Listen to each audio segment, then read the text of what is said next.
사람을 자발적으로 움직이게 하고 헌신하게 만드는 가장 강력한 힘은 무엇일까요?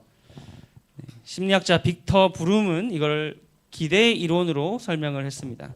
이 이론에 따르면 인간의 동기부여는 세 가지 질문에 답이 충족될 때 발생한다고 설명했습니다. 첫 번째는 내가 작은 노력이라도 시작하면 무엇인가 결과를 낼 수 있는가라는 것이죠. 기대감이 있어야 뭘 할 수 있다는 것이죠. 두 번째는 그 결과가 궁극적으로 확실한 보상으로 이어지는가 하는 것입니다. 확실한 보상이 없으면 동기부여가 잘 안 된다는 말입니다. 수단성이라고 표현을 했습니다. 세 번째는 그 보상이 정말 나에게 가치가 있고 매력이 있는가라는 질문입니다. 나에게 가치가 있고 보람이 있는 것이다. 그러면 동기부여가 돼서 잘 할 수 있다라는 것이죠. 유의성이라고 표현을 했습니다. 사람들이 어떤 일을 할 때 혹은 새로운 무언가를 하거나 하고 있는 일을 유지할 때 유지하는 이유를 이렇게 이론으로 설명을 했습니다. 여러분은 어떤 이유로 지금 하고 있는 일을 계속하고 계십니까? 첫 번째, 내가 세상을 혹은 무언가를 조금이라도 바꾸거나 결과가 나올 수 있겠다라는 기대로 일을 하십니까? 아니면 나에게 돈을 많이 주니까 하십니까? 아니면 나에게 이게 가치 있는 일이기 때문에 하십니까?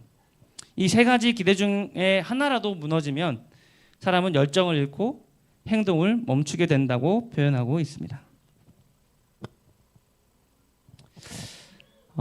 우리의 신앙생활도 이와 정확히 같습니다. 우리가 안식일을 거룩하게 구별하고 또 교회에서 작은 봉사의 자리에 지키고 또 예수님의 재림을 끝까지 인내하며 기다릴 수 있는 이유는 우리 안에 이런 거룩한 기대가 살아있기 때문입니다. 하지만 때때로 세상의 거대함 앞에서 우리의 헌신이 너무 작아 보일 때도 있습니다. 혹은 우리의 기도와 수고가 결과로 보여지지 않을 때 우리의 기대감은 꺾이고 신앙의 역동성은 잃어버리고 맙니다. 우리 2000년 전에 예수님의 말씀을 듣던 무리와 제자들도 똑같은 영적 침체를 겪고 있었습니다. 이 거대한 로마 제국과 화려한 종교 지도자들 앞에서 갈릴리의 가난한 무리가 꿈꾸는 이 하나님 나라가 너무나 초라해 보이고 불가능해 보였습니다. 마음에도 들지 않았습니다. 그래서 예수님께서는 이 무너진 기대를 다시 세우기 위해서 아주 작은 사물을 그들에게 보여주셨습니다. 오늘 본문에 등장하는 겨자씨와 누룩 이야기입니다. 오늘 이 시간에 예수님께서 들려주신 이 두 가지 비유를 통해서 우리의 영적 동력을 다시 점화할 천국에 대한 세 가지 기대를 발견하게 되기를 원합니다. 그리고 우리가 삶과 교회에서 어떻게 이 기대를 실천하고 회복할 수 있을지 생각해 보도록 하겠습니다. 본문 말씀 마태복음 13장 31절부터 33절의 말씀입니다. 우리 어린이들 적기 전에 한번 읽겠습니다. 다 같이 읽겠습니다. 시작. 또 비유를 들어 이르시되 천국은 마치 사람이 자기 밭에 갖다 심은 겨자씨 한 알 같으니 이는 모든 씨보다 작은 것이로되 자란 후에는 풀보다 커서 나무가 되매 공중의 새들이 와서 그 가지에 깃들이느니라. 또 비유로 말씀하시되 천국은 마치 여자가 가루 서말 속에 갖다 넣어 전부 부풀게 한 누룩과 같으니라. 33절까지죠. 네. 오늘 겨자씨와 누룩의 비유를 각각 나눠서 살펴보겠습니다. 예언의신에 보니까 예수님께서 이 비유를 말씀하실 때 겨자나무들이 이 풀이나 곡식보다 크게 자라는 모습을 보았다고 했습니다. 새들이 이 가지 저 가지로 날아다니면서 무상한 나무 사이 속에서 하나님이 사랑이다라고 노래를 하고 있었다라고 했습니다. 이 겨자씨는 이 밭에 있는 그 어떤 식물의 씨 중에 가장 작았지만 결국 모두가 같이 보고 있는 이 나무가 된 것을 예수님께서는 기억하신 것입니다. 그리고 천국을 한 사람이 자기 밭에 갖다 심은 겨자씨 하나를 갖다라고 표현하셨습니다. 이 겨자씨가 작은 것처럼 하나님 나라도 처음에 시작은 작을지 모르지만 극도로 미약하지만 나중에 이렇게 겨자씨 나무와 같이 크게 된다라는 것을 이야기하신 것입니다.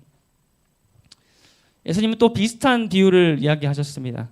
천국이 가루 서말에 넣은 누룩과 같다라고 했습니다.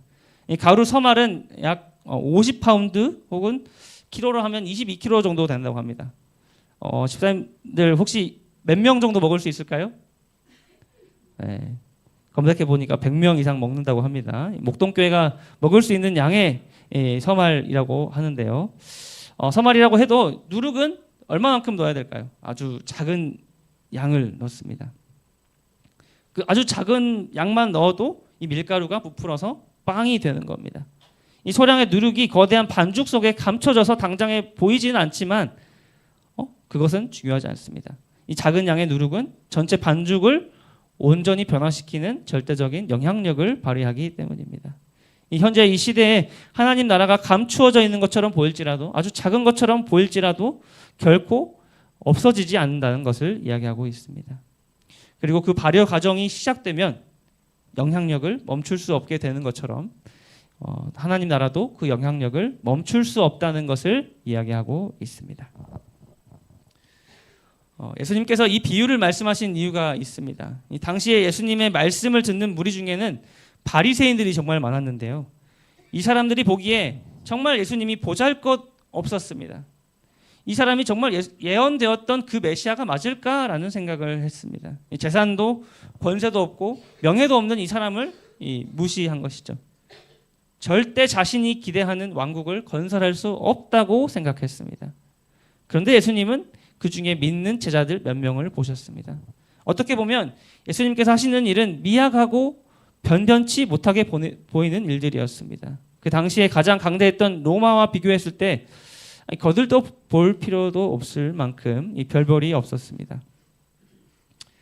예수님은 사람들에게 아무것도 아닌 것 같아 보이는 이 작은 숫자의 갈릴리 천민들, 그리고 이 복음의 작은 씨앗이 지금은 겨자씨처럼 누룩처럼 작아 보인다는 것을 알고 계셨습니다. 그러나 예수님은 이 작은 겨자씨가 자라서 그 농장에서 가장 큰 나무가 되어서 새들이 깃들이고 안식처를 제공할 수 있는 곳이 될 수 있다는 것을 보았습니다. 그리고 이 사실을 가르쳐 주시기 위해 이 비유를 설명하신 것입니다.